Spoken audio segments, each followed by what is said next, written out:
Welcome to the Sports Card Lessons Podcast. I'm your host, Big Ken. Whether you're watching on YouTube or listening on a streaming service, please like, subscribe, and hit that notification bell so you'll be notified whenever I drop any new content. Welcome. Thanks for being here. Today's episode, as promised, bringing back friend of the show, Chris, on IG at Blanket Card Collector. Chris, welcome back. How you doing? I'm doing excellent, Ken. Doing excellent. I see a lot of guitars on the walls behind you. So if you're watching on YouTube, you see all these guitars. If you're listening, I'll tell you he's got a number of guitars back there. Do you play these? Do you collect them? Both? I do a little bit of both. Yeah. So I did been playing guitar for a long time, but guitars are kind of I guess the precursor to cards. Similar thing where you can, if you buy good guitars, they'll always hold their value, and most will go up in value. Yeah.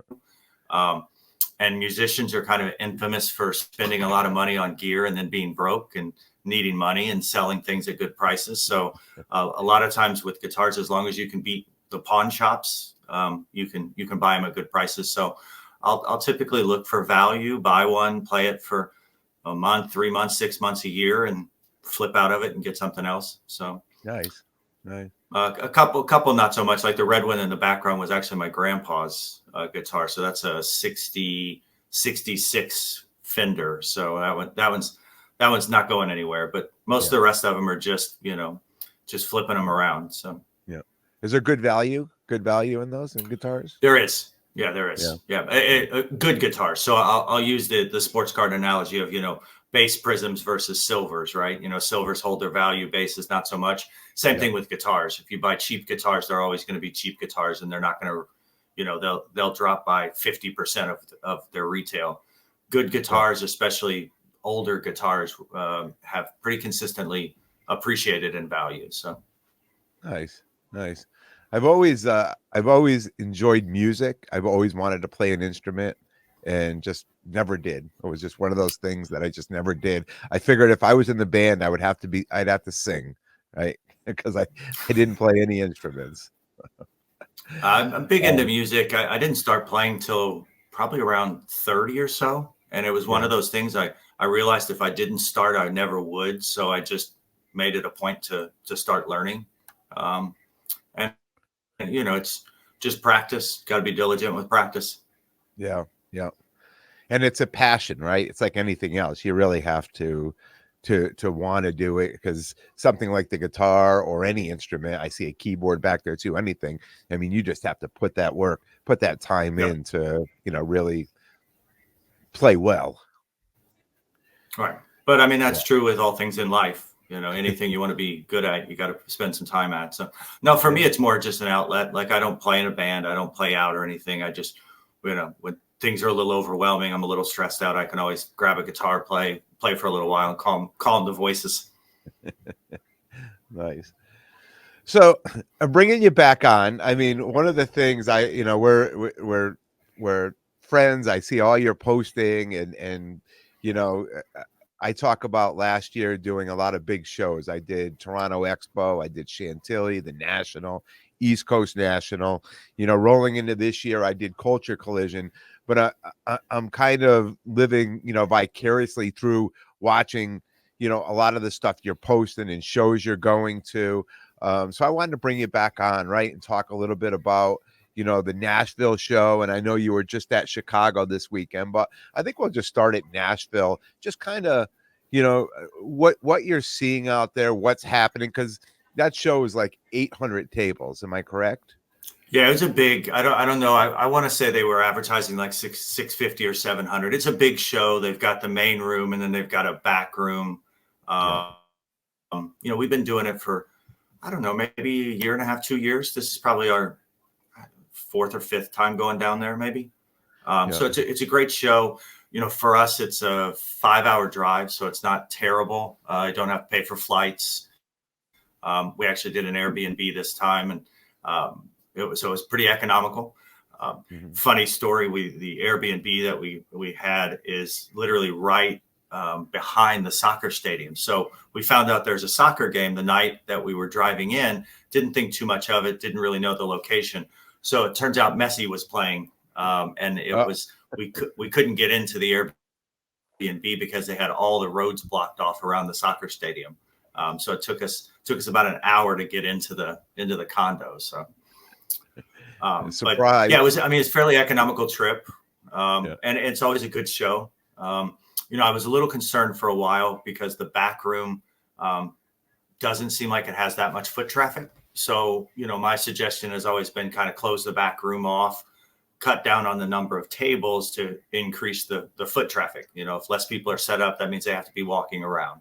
Yeah. But overall, it was a phenomenal show. Like, it was really, really busy Friday and Saturday. We didn't stay too long on Sunday because we had to get back home.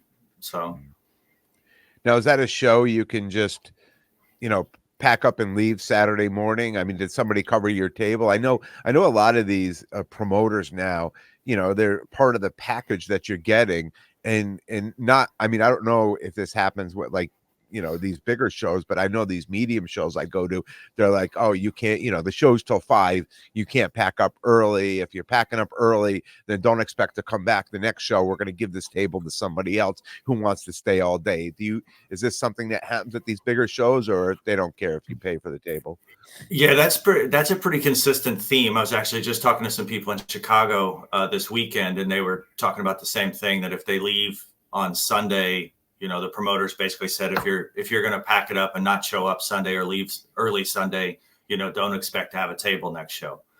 So that's a pretty recurring theme, I think, at the promoter level. For us, we had 4 tables. So a lot of these shows, we partner up with Bryce, Joiner Cards, and then our buddies, Key Cards and Indie Breaks. So we had 4 tables split between all of us. So they were sticking around on Sunday. So I didn't have to worry about the logistics too much. Okay. Yeah. And I'm sure it's probably not hard to try to sell a Sunday table too, if you wanted to get out of there Saturday night. And a show that big, I'm sure you could have found somebody to take that table for a day. Well, and even on Friday, there were quite a few empty tables. The people set up next to us never came on Friday. So there were 2 or 3 tables just in our area that were still empty. And I think Saturday it filled up, but I think some of the people maybe from the back room moved into the main room just for foot traffic purposes. So there was a little bit of musical chairs going on. Yeah. They got promoted early, right? Yep. Yeah. And I know all these shows have waiting lists, because I've gotten on waiting lists for all the big shows. I've gone online, I've put my name. I mean, I have no idea where, if there's 20 people or 2,000 people on these waiting lists, right? You just put your name on and you hope someday somebody will call you and tell you there's a booth or a table available to go. So, it's sometimes you end up, right, if you know somebody and you can get in and get a table, but to actually own the tables is a big deal at some of these shows. Yeah, especially the big ones. I think of like a Dallas, where you can get kind of naming rights for the table. Most of those guys, if they can't make the show, they're able to, subcontract out and sublease the space. So, and it'll be interesting to see, I think, at a promoter level. I think there's supply and demand conversations of, here's how many tables we have and here's a wait list. At some point, do we expand the show, or figuring out what that looks like in terms of pricing? I think at some point you could start to see some of the promoters increasing the cost of the tables to maybe, bring in the right people, I guess, and keep some of the people that, aren't going to pay $500 for a table because they can't make that money back. So, yeah. Have you ever signed up online? It's incredible that the application process, they watch it, hobby references and your Instagram, how many people are following you, and it becomes almost, a popularity contest. And I don't know the first Burbank show was an invite only. The first time they put that on, it was an invite only. And there was a pretty large screening process. And but they've made it work. So Yeah, yeah, yeah. I know. I think I applied for that to try to get it. I don't know if it was the very first one, but a couple of them, I've just put my name in and I filled out all the stuff. And they tell you, if we're not going to tell you you're not in, but if you don't hear back from us, that means you're not in, right? right. So, and it's a big deal for me because I'd have to travel all the way across the country, right, to be at that show. So if it's a Friday to Sunday, I mean, there's a lot of logistics that need to happen Yep. for me to And do the cost. I mean, we it. haven't done the Burbank show. Just simply the logistics are just tough because to get out there, you'd have to leave, Wednesday or early Thursday, Yeah. and then the flights coming back because of the time difference. Mm. You're not getting in till 2 in the morning, 3 in the morning on Sunday, Monday morning, and then kind of starting a week off. So, Yeah, and then the yeah, cost, it's the flights, the hotel, everything. It's not a mm, cheap trip, but yeah, I've heard just amazing things that it's one of the better shows out there. So, yeah, yeah. I think the next one in August is back in Anaheim, right? Although, well, that they have the Anaheim and they have Ontario, right? I guess they're going right. back and forth with this. Yeah, Yep. yeah. And I I've been, keep trying to find it where we can coordinate the schedule where the kids are out of school and try to go out, make it a family trip and do, Disneyland or for a yeah, couple days and make it more of a fun family trip to piggyback off. So yeah. I heard that last year, right? The one where it was right across from, the Anaheim was across from Disneyland. That Disneyland was absolutely, like, I think everybody had the same idea, right? That it yeah, was just absolutely swamped. Yeah, yeah, yeah. We're actually but doing that for National this year. We're gonna piggyback off and do a Cedar Point trip before the National. So. what is I don't know what Cedar Point is. Cedar Point, it's a large amusement park. So Oh, like a okay. Six Flags type of thing, but it's right on the water. Really, really cool amusement park. Oh, nice. And Nice. it's an hour away from Cleveland. So I Yep. think we're going to go up there, do 3-4 days at Cedar Point and Yep. then head down to Cleveland. So And how far are you from Cleveland? it's 5 hours All right. ish. You seem to be pretty close and within driving from everywhere. You're pretty well Beauty, located. beauty of the Midwest, right? Yeah, yeah. Because you're driving distance to Chicago, you're driving distance to Nashville, Cleveland. Yeah, Yep. yeah, yeah. I think for Atlanta me, was a little bit. Yeah, Atlanta was like an 8-hour drive, so it's a little bit of a haul. But we used to live in Florida, and we'd make the drive from Florida back to Indy, all the time, and it was 16 hours. So yeah, yeah. So talk to me a little bit about Nashville. Were you able, was the selling good? Was the buying good? Were the trade nights? I mean, how it's set up. Just talk to me a little bit about the show and the yeah, so feel. really good show. Way busier than I mean, there was a lot of foot traffic. Friday was a little slower. We sold a ton of stuff on Friday. Couldn't buy anything. I mean, it was impossible to buy anything. But Now we was it, literally had people. were you Go selling ahead. in bulk, like to repackers and stuff, or was this all 1 and 2 cards that you were selling on Friday? A lot of bulk stuff on the repacker side, but then just singles as well. So a little bit of both, but we sold a ton on Friday. Couldn't really buy anything. They have a trade night after the show at the same venue. The trade night was okay. It wasn't anything spectacular. I mean, there was a lot of people, but not a lot going on in terms of Yep. anything we could do. And then Saturday, we were able to buy a lot of stuff. The problem, like we were talking, the problem is the stuff that people are coming up to the table to sell. You got two things. We were right in the middle of the showroom. So by the time they get to the middle, cases have been picked through. Yep. So you know what you're getting, but lots and lots of bulk type of stuff. Base prism, base Donruss. Lots of dare I say cheap slab. PSA 10 slab stuff. Yep. And it serves a purpose. It's showcase filler. It is what it is. Not real exciting. But we were able to pick a lot of stuff up at pretty good prices. And I mean, actually, there were probably, I'd say 3 or 4 people that we basically, between all of us that were set up, we basically just said how much for the whole case. We looked through it and, saw some stuff and then basically just tried to buy everything from them. Yep. And then it split it worked. up So amongst yourselves. yeah, everybody kind of, I like this, I like this, I like this. And, Yep. we have two guys that do Whatnot streams. So they take a lot of the bulk stuff to throw on Whatnot. So, yeah, Saturday was good from a buying perspective. Sunday, we weren't there for very long, but did pick up a really nice Tiger auto PSA 10 right before we walked out the door on Sunday. So that was kind of nice. Nice. I don't think I Did saw have you post that one. Yeah. It's I think it's a 05 maybe. It's a sticker auto, but yeah, you don't see PSA 10s too often on his stuff. So yeah. Had a really interesting encounter on Saturday. Had a couple guys stop by the table and we're talking about you open up these cases and it's just the same stuff over and over again. You're just looking at the same shiny football all day long.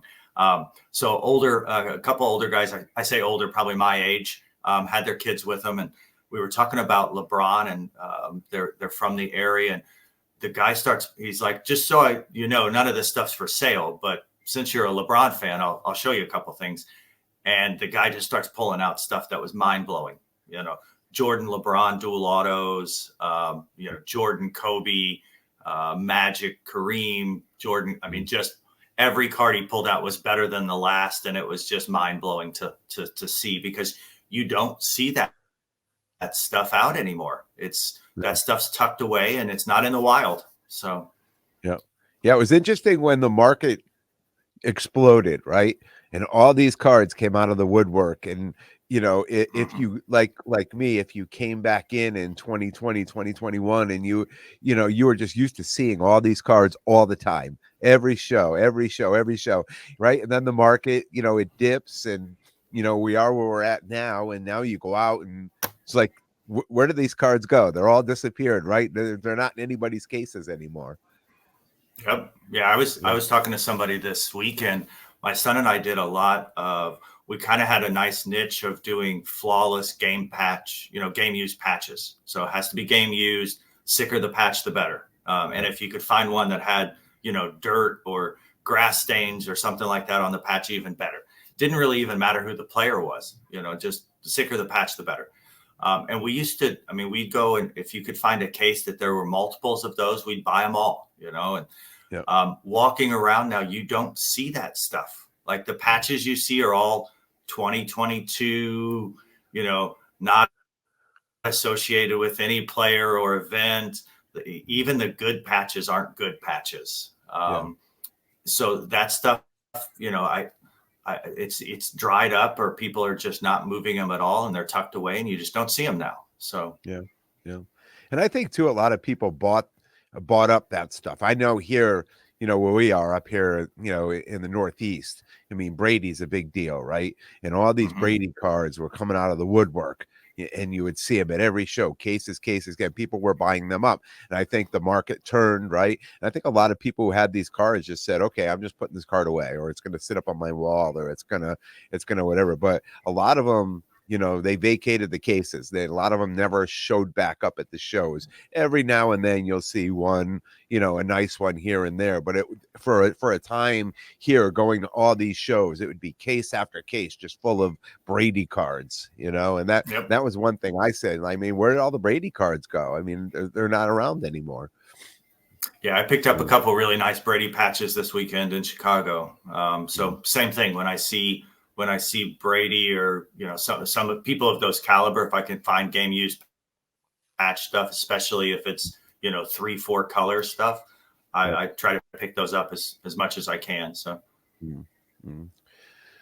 so the repackers at the show cleaning up early on their Friday, is that what you were? Yeah, Friday they were around buying up all kinds of stuff, and we talked about this before. It's from the smaller dealer perspective, it's hard to compete because, I mean, we had a guy come up and he dropped between all of us, he dropped a large amount of money, and, he's paying 92%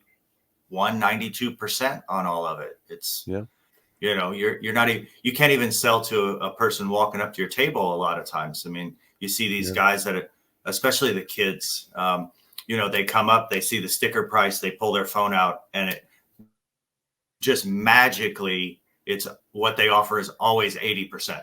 I mean, it's Yeah. it just magically that's the number. Yep. So when you can sell bulk to somebody at 91, 92%, why would you not do that? I mean, Yeah, and it's a cycle too, right? I mean, the repackers are buying these cards.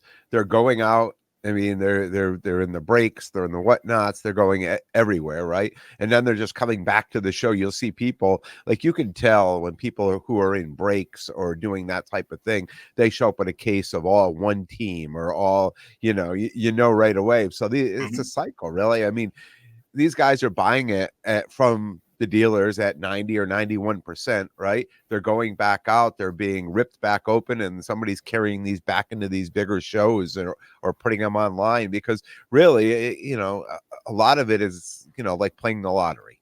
Right, a lot of these Mhm. people who jump into breaks, it's just a they're getting the card to sell the card, and they're trying to buy in at a certain amount and hit for double, right? And be able to move the card just to get back in, to jump back into the same thing again. So it just turns into this crazy cycle of cards. Yep. And from a hobby perspective, I mean, the repackers being in here, I think is nothing but positive. I mean, Yep. they're providing a tremendous amount of liquidity. So you think about they're coming in on Friday, they may be buying up all the stuff that that's out there, but they're injecting huge amounts of capital into the ecosystem, and Yep. then you're taking that capital is then being redistributed out amongst amongst the show. So they're doing a great job. They're just making it much harder from a dealer perspective to be able to there's a point where I almost don't want to sell anything because I know I can't replace it. So when I do sell all this stuff, I've got to go out and try to fill the case back up, and it's getting harder to do. Yep. So there's a lot of times that, like Chicago, I was wheeling around my case, and people kept asking me, "Hey, are you selling?" I'm like, "No, I'm not." Even at trade night, I showed up for trade night for a little bit, and they're like, "Hey, can we take a look?" I'm like, "No, there's nothing in there for sale. Yep. I'm trying to buy stuff." So Yeah. Yep. trying to replenish the inventory is a challenge. So Mm. So do you think I actually find like myself I've been buying off of eBay lately, yeah? Do you think which has been a you long time mentioned the since I've done eBay. ecosystem? You mentioned the ecosystem. Do you think that this will affect the dealers in a sense where if you can't buy inventory to fill up your case, right? Does it maybe start putting people out of the hobby because it I mean, becomes such I a could struggle? see I could see that. I mean, we talked the last time that I was on. We talked about sourcing, both on the buy side and the sell side. I do think there's some of that where if you can't replenish, you're not going to have enough to fill a showcase. So it doesn't make sense to set up at a show. Yeah, But I also think between eBay, PWCC, Alt, Golden, whatnot, there's lots of avenues to buy. It's just now the shows aren't necessarily where you're buying anymore. So again, this evolving adaptability of the hobby. It used to be you'd set up at a show, and you know some shows were great for selling, some were great for buying. Every show's a little different, but you knew you do one or the other. Now, the selling's the easy part. It's the buying that's the hard part. mm, So we have these cycles, and I don't know that that's going to change anytime soon. As yeah, long as you've got the amount of volume being going through between Whatnot, Fanatics Live, and these streaming things, there's a lot of volume being moved. yeah, And I don't see that changing. yeah, yeah, and it's a lot of money too. There's It a lot is. of money moving, and I wonder that, in order for people to make money, right, somebody has to lose money because these cards are just being recycled. So Mhm. somebody's winning, but somebody's also losing on these cards too. So, Mm-hmm. it's you wonder who it is, and how long that cycle keeps going, and if somebody drops out, like I just mentioned, a dealer or even somebody in the hobby drops out, is there somebody right there to take their place, right? To jump right in and say, I got this. I can do it better than the last person, type of thing, right? Right. To jump back in, because it doesn't seem like there's a shortage of cards, money, or people in the hobby, right? No, no, not at all. It's very alive and well right now. And a lot of the, at least from my perspective, what I see, a lot of the volume that you're seeing being pumped around is the commodity cards, that we talk about. So the the lower end, or the, dare I say, junk slab stuff, that stuff is just churn and burn, rinse and repeat.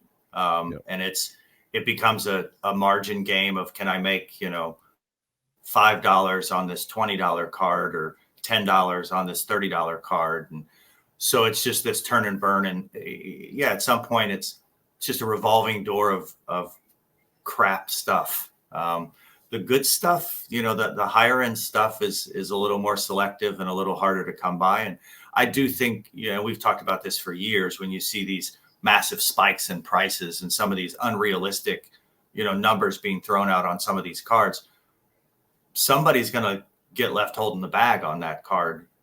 It's just a matter of how far down the cycle it has to go. But at the end of the day, somebody's going to be a loser. Mm.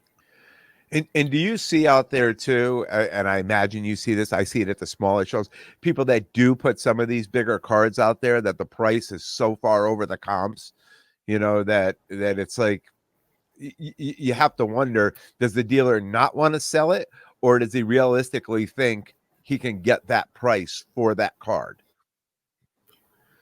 I don't think that most people, I mean, I had several encounters of that this weekend. I don't think people realistically think they're going to sell those cards. I mean, I was looking at one card in particular. The guy had it stickered for,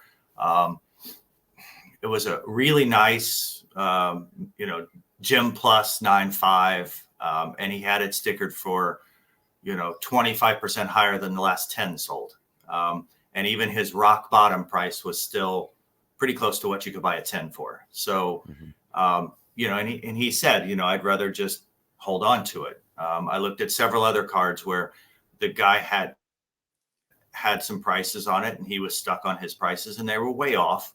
And he's like, I would rather just hold on to it. And my perspective on that is, don't put them in your case. I mean, unless you're just trying to show them off or something, and if you're trying to show them off, clearly say, not for sale or something. But, if you're going to be that far off, and everybody has a right to put whatever sticker on a card they want, but just don't put them out.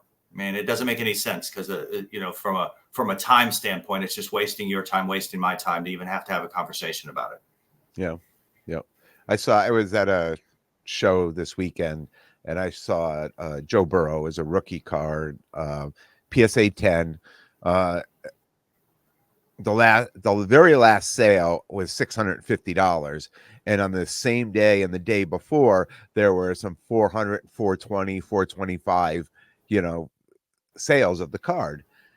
And I looked at the card. I said, "Hey, what's your best on that?" Or he had it stickered at 650. I said, "What's your best?" I was going to say 600. He said 600, and I started looking through the thing. I said, well, that's kind of a rogue comp. I mean, the same day these other ones went for 4 something. He goes, but the last one was 650, so 600 is a good price, right? And then of course, on all, you can scroll down and see what's for sale presently. And then I look down, and there's a buy it now for 400 on the card.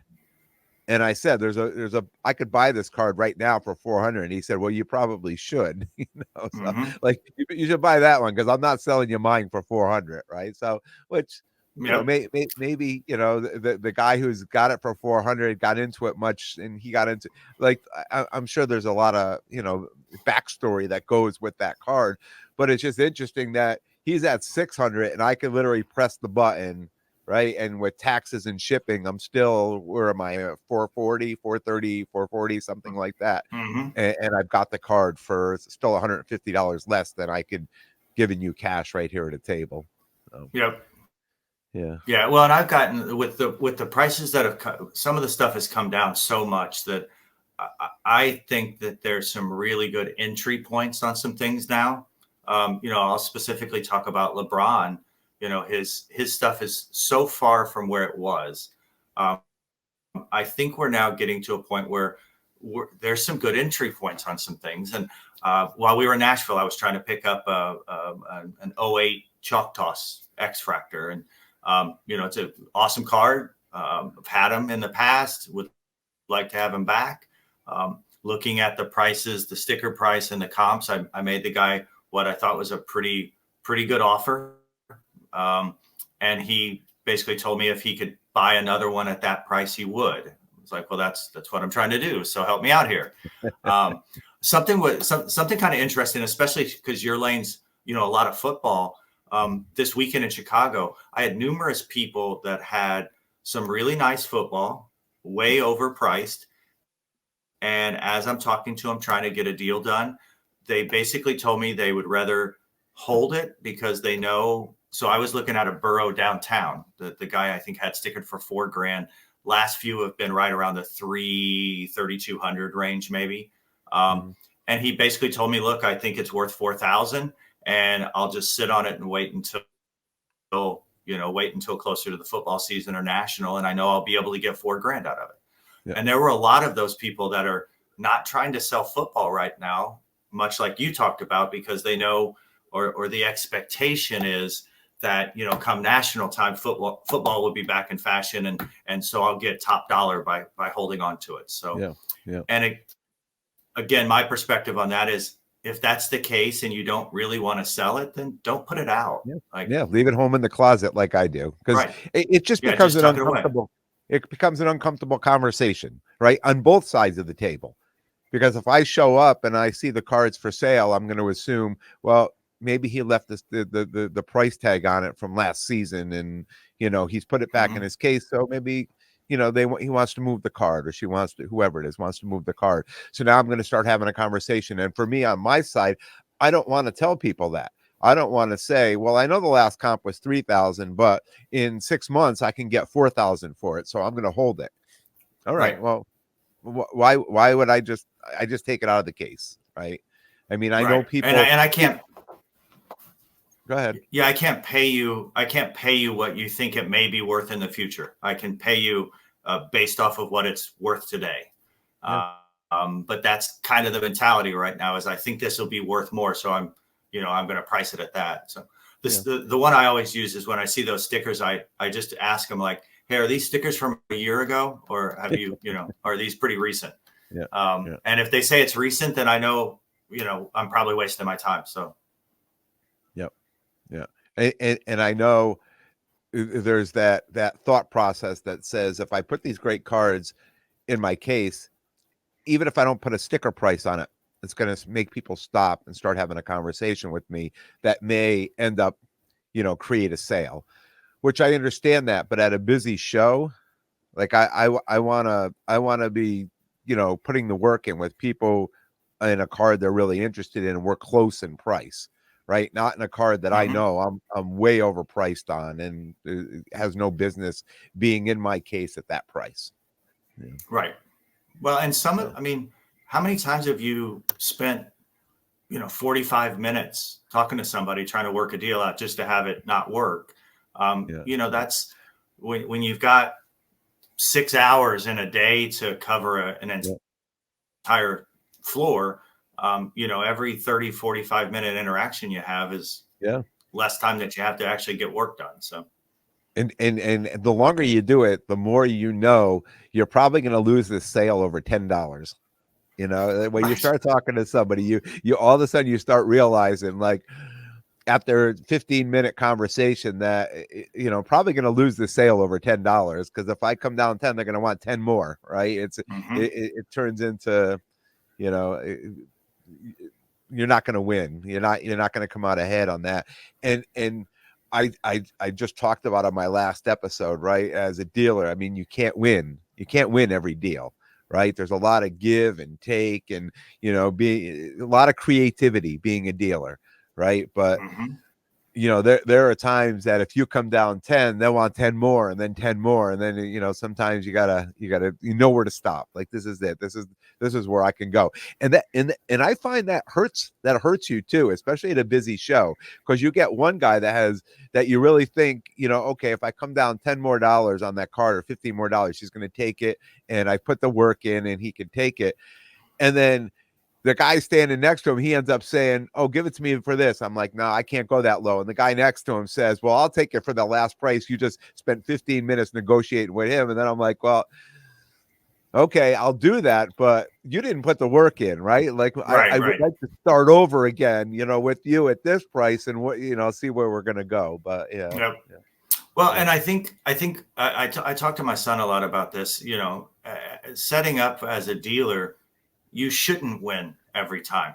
Yeah. That if you're winning every time, you're probably doing a lot of transactional business, and you're not going to get a lot of repeat business. Yep. So, from setting up at shows, when you go to these shows, there's guys that I've dealt with and there's guys that I haven't. And I know if I go to some of the guys that I've dealt with in the past that have dealt with me, we're going to get a deal done, on something. I mean, Mm-hmm. we have a couple people every show we try to make a deal with them, regardless of what it is, we try to make a deal with them. So you want that repeat business and that relationship side of it. I tell my son all the time, it's not about scraping every last cent out of a deal you can get and somebody walking away feeling that, you were so cutthroat about a deal that you wouldn't budge.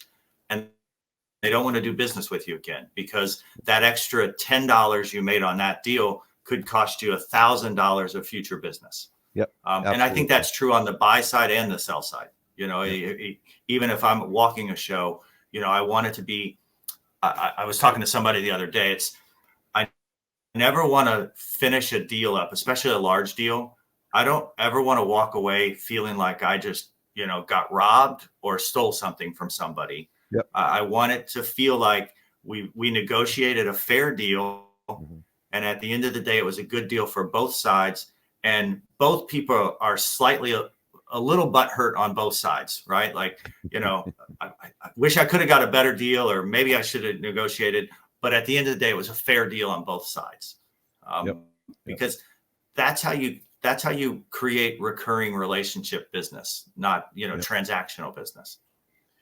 And as a dealer, if you see somebody coming back you've done business with before, you want to take care of them. You want them to keep coming back to your table, right? Right. And tell you and bring your friends along with you, like Mm-hmm. that type of thing. And I love that. I love that when I go out and I set up at certain places and I see the same people come back and they'll be like, "Oh, what do you, I'm really excited you're here. What do you got? What do you have? What's new?" And sometimes those people may buy just a couple cards out of they didn't find anything in my case. They may just buy a few cards out of my discount box, right? The $1, $2, $5, $10 cards. And then the next time they'll come back and they'll find something in my case, but they're still coming and coming and coming. And that's the relationships. That's the important part of what we're doing. And they're passing on positive experiences to other people. Like, "Oh yeah, he's a good dude. He'll work with you. He gives you a good deal." That's what you want to hear. Yep. Yeah. And I also feel like there's a level of reciprocity that needs to occur that sometimes doesn't, where, we've had situations where we've sold a lot of stuff to people. But when the time comes for us to buy something from them, they don't really want to give us a deal on anything. So it's, hey, I've sold you massive amounts of things and given you pretty good deals on stuff. But when the time comes, you're not willing to, not every deal's never a deal. Yeah. So there's some reciprocity that needs to occur. And I think, over time, people will figure that out. People will learn it. Yep. Or at least I hope that people will learn it. Yeah. How many times have you gone to another dealer's table and you'd said, oh, you try to make a deal and they want like 100% or or 105% on the card, but then they'll come to your table and they're offering Right. 75%. I'm like, wait, it can't work both ways. You can't have it Right. both ways, right? We got to meet in the middle somewhere. Yeah. Right. Yeah. And I mean, there's times where, you're in a card good, so you can make a good deal on it. Yeah. Other times you're Yeah. not. Yeah. And as long as you're being somewhat transparent with people about what's going on, that goes a long way. Yeah. But I expect the same thing on the other side. Yeah. It can't always be, oh, I'm in this card heavy, I can't cut you a deal. Then Yeah. if that's the case, maybe you need to start reconsidering how you're buying stuff, because Absolutely. Yeah. and we've had a couple of those situations just recently where it's, we've done a lot of business with somebody, but yet when the time comes to try to get a deal done on the other side, they don't want to work with us. So Yeah. Yeah. I mean, and that really everything I do, right? I'm buying, holding for 6 months, grading stuff that I know is going to sell well, come June, July. So it puts me in a really good position when I do take those cards out, that I've got a lot of margin on it. So I can give better deals to, repeat customers or people I know versus, I'm still making money on it, right? But I'll make a little bit more money on maybe somebody that the first time they've come, but I'm still giving them a good deal, right? They're still coming in right. paying 100% comps. They could come in at 85 or 90% or whatever the percentages I'm able to give them, but I've got enough room to do that. Like I've got a lot of margin on both sides versus like a lot of people are buying here at a show and going right back to try to sell it. There's not a lot of margin there, right? and Right. and i and I understand that. I see these deals, you see these dealers that they show up early, they go around before the show starts, and you see them walking with handfuls of cards and they drop them in their case. I know there's not going to be a lot of profit, even if I walked over there and I saw a card I want. And I've done this before, and they'll be like, I just paid blah blah for this card, which is like, 85 or 90%. And if I buy the card, there's zero room on that card for me to move it. If I'm buying it to come home and put it in my PC, that's one thing. But if I'm trying to buy that card, I can't put it in my case because now it's done. Because everybody shows up and they're going to offer 80%. That's their starting point. So it's Mm-hmm. yeah. So that's why I have my system, right? So I'll hold it as long as I can and try to let it, you know, mature, like a stock. Right. Well, and I think, it's, I think you have to go into the process from a buying standpoint of thinking about what you're talking about is, if I'm buying it at this, is the juice worth the squeeze, right? Is there enough in it that it makes sense to even think about buying it? Yeah. Because, you can't buy something expecting that you're going to get 100% on it, because that's not how it works either. No.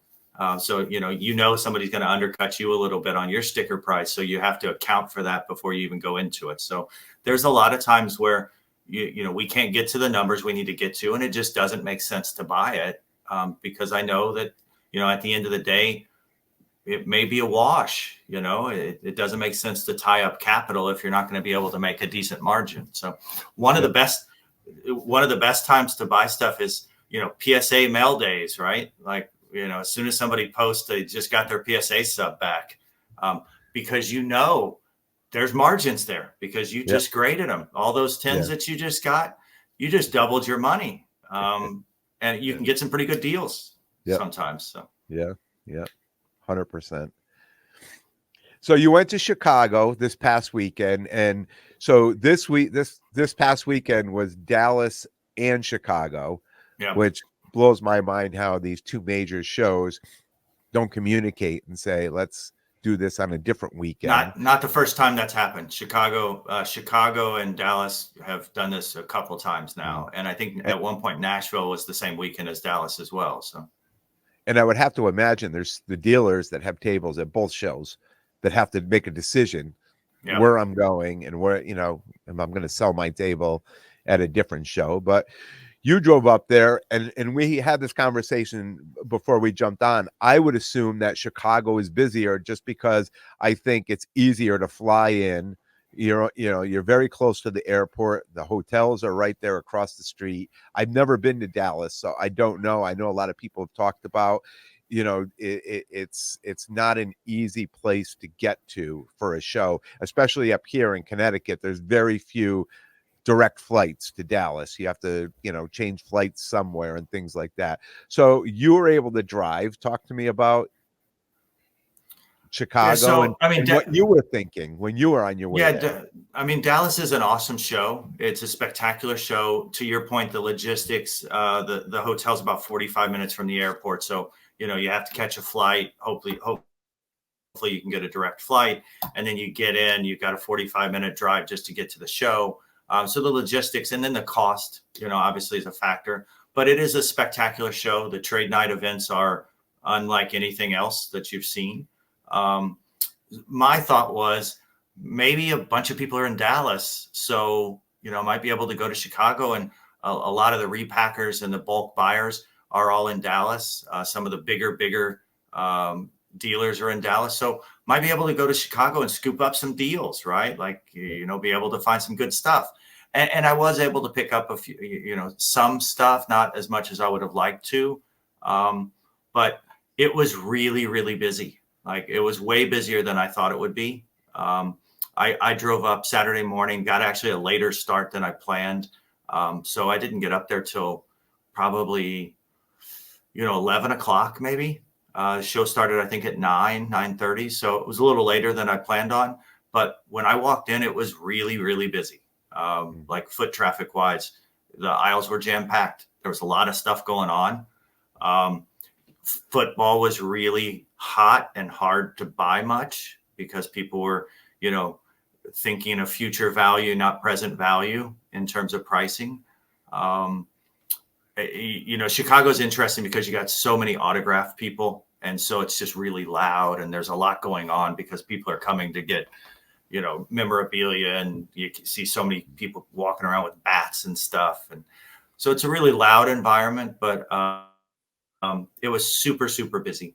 I did notice a lot of the bigger dealers were in Dallas, but some people that I thought would be in Dallas were in Chicago. So, but then my friends that went to Dallas said it was probably the best Dallas show they've been to ever. So it's interesting that you have two pretty large scale shows going on at the same weekend and the same message coming from both. They were both spectacular shows. So,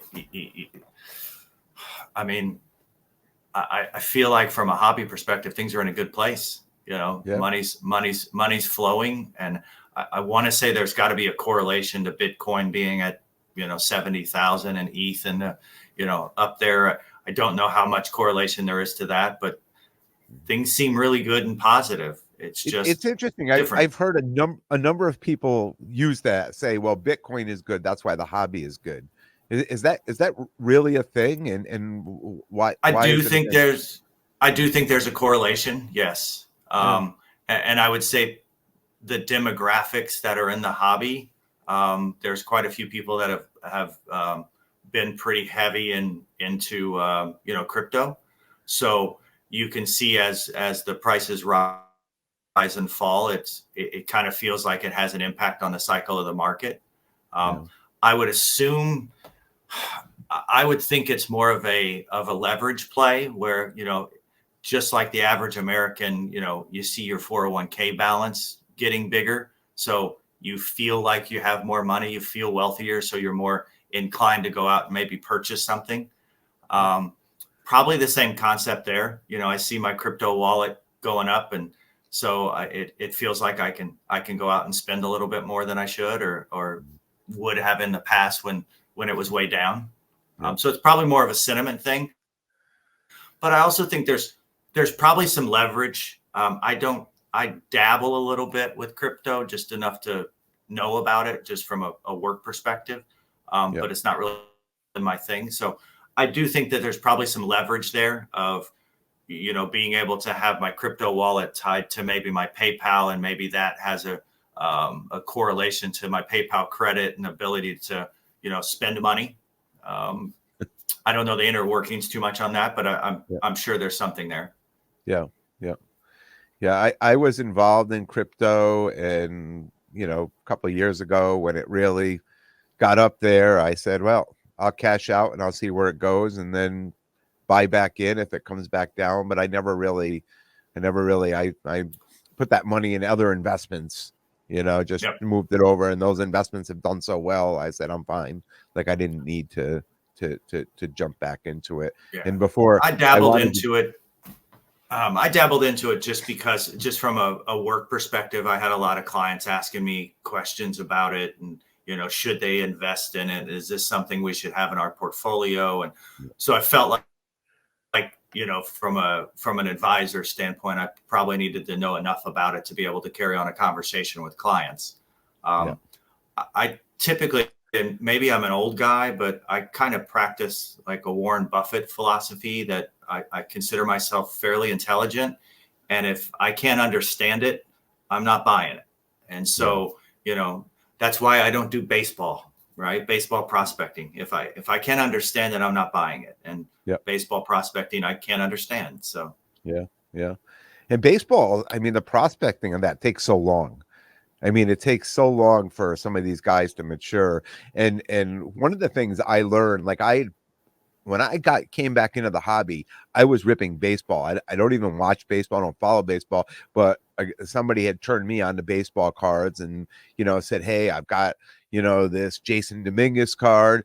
I pulled it out of this box from Target, and it's worth $5,000 or something." I'm like, "Well, this is like another form of gambling, right?" And during the pandemic, it was like, what else do I have to do? So I used his knowledge and talked to him and jumped back, and that's kind of where I started, right? So a lot of these cards, and I'm thinking now that years later I'm in the hobby, I understand the rookie cards of the card, so you would think like the first Bowmans were, and then come to find out it's a couple of years later when they got the rookie, the RC on the card. It's not the first Bowman, it's the rookie card. That's so it's all since like a whole new thing to really start trying to figure out. It's that's why I think I like football so much. It's like, here they are, here's this prospect, they're drafted, you get these cards, you move them out before they ever play, and rinse and repeat on the next year, right? You don't have well, to. but the difference is in football or basketball,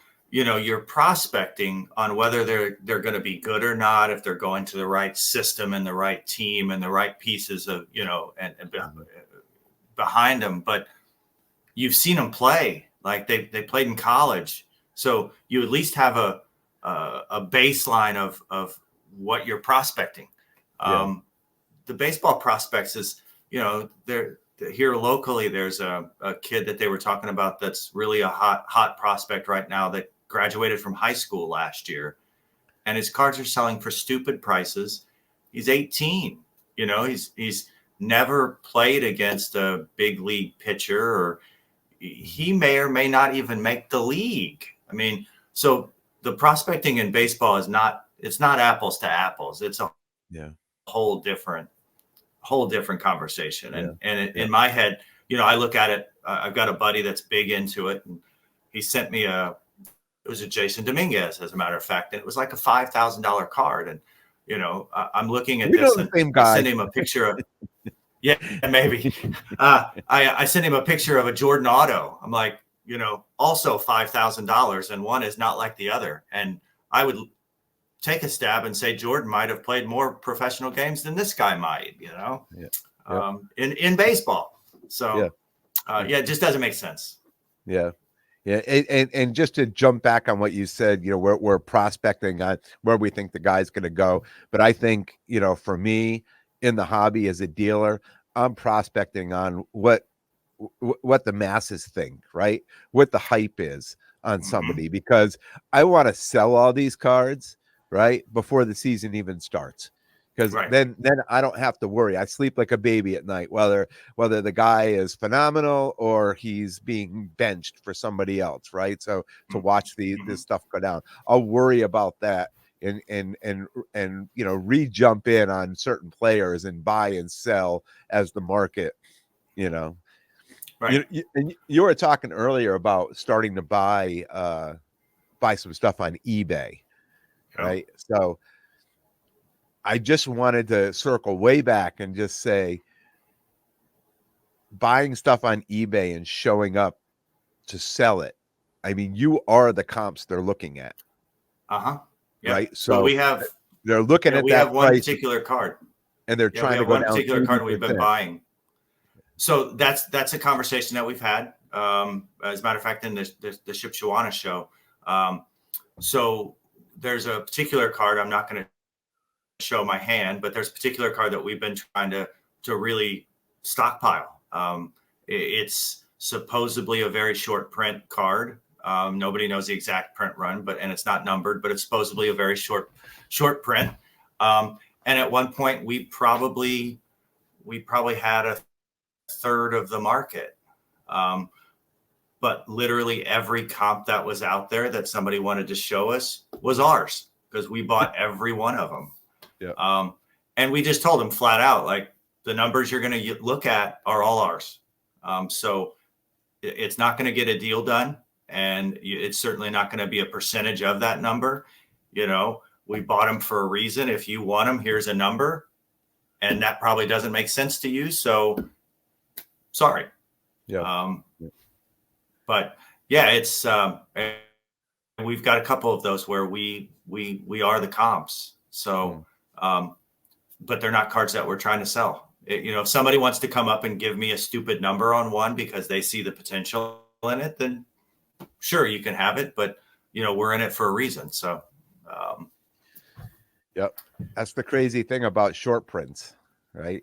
They never really tell you how many of those cards they've made. And then usually they become very scarce, right? Yep. Yep.